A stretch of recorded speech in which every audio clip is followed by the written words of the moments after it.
સુરનગર જિલ્લાના કરમડ ગામે ભર શિયાળે ચોમાસા જેવો માહોલ સર્જાતા સ્થાનિક રહીશોમાં રોષ જોવા મળ્યો હતો। સરકાર ભણશે ગુજરાત આગળ વધશે ગુજરાતની મસ્ત મોટી વાતોના ગુણગાન ગાય છે, ત્યારે સુરનગર જિલ્લાના ચુડા તાલુકાના કરમડ ગામમાં એક એવી ઘટના બની છે કે રોડ રસ્તા પર પાણીની રેલમ છેલમથી નાના બાળકોનું ઉજ્જવળ ભવિષ્ય થાય તે પહેલા જ બરબાદ થયું હોવાના આક્ષેપ ગામના યુવા આગેવાન કુલદીપસિંહ સોલંકીએ લગાવી રહ્યા છે। વધુમાં જણાવ્યું હતું કે નર્મદાની માયનોર કેનાલમાંથી અમુક શખ્સો દ્વારા કેનાલ તોડી ગામનું તળાવ ભરે છે, પરંતુ જ્યારે તળાવ અને કેનાલ બંને છલોછલ હોવાના લીધે નર્મદાનું પાણી રસ્તા પર વેડફાઈ રહ્યું છે।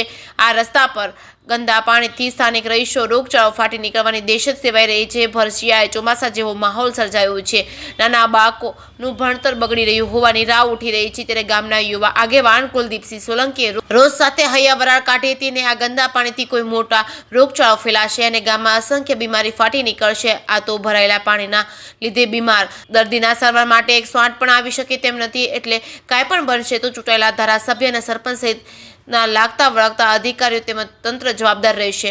જે કેસની ગુજરાતી સાથે મહેશ ઉતરિયા, સુરેન્દ્રનગર। આ મીણાપુર પેટા કેનલ છે, મીણાપુરથી પેટા કેનલનું પાણી આવે। મારું નામ કુલદીપસિંહ સોલંકી, ગામ કરમડ, ચુડા તાલુકો, સુરેન્દ્રનગર જિલ્લો। કરમડ ગામનું આ સમસ્યા છે। આ પાણી 8-10 વર્ષથી આવી રીતની સમસ્યા ઊભી છે, કોઈ કાર્યવાહી કે કોઈ તંત્ર સામું જોવામાં નથી। પણ આ 2-4 ઘર રહેણાંક વિસ્તાર છે, એમના છોકરાનું ભણતર બગડ્યું છે, કોઈ તંત્રને કોઈ જાતની મગજમારી મગજમાં છે નહીં।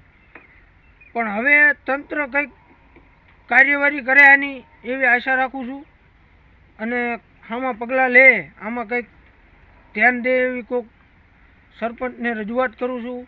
બીજા બધાને રજૂઆત કરી છે અને હજુ કરું છું, છતાં કોઈ ધ્યાન દેવામાં નથી। તો આમાં કોઈ પાઇપ નાખીને વ્યવસ્થા કરે એવી હવે આશા રાખું છું અને આનો જલ્દી નિકાલ કરે, આનો કોઈ પણ ઉપાય કરે। આ તળાવમાં પાણી લઈ જાય છે, કેનલ તોડી અને તળાવમાં 8-10 વર્ષથી પાણીનો ઉપયોગ કરે છે કરમડ ગામ।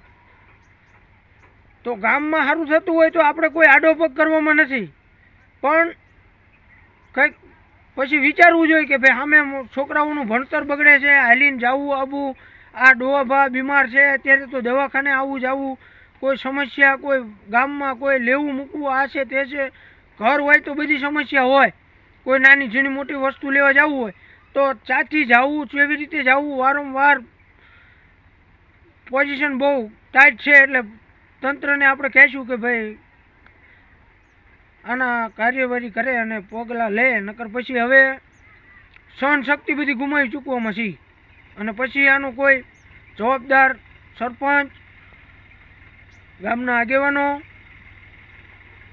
ધારાસભ્યથી માંડીને બધાની રહેશે, મારી કોઈ સમસ્યા રહેશે નહીં।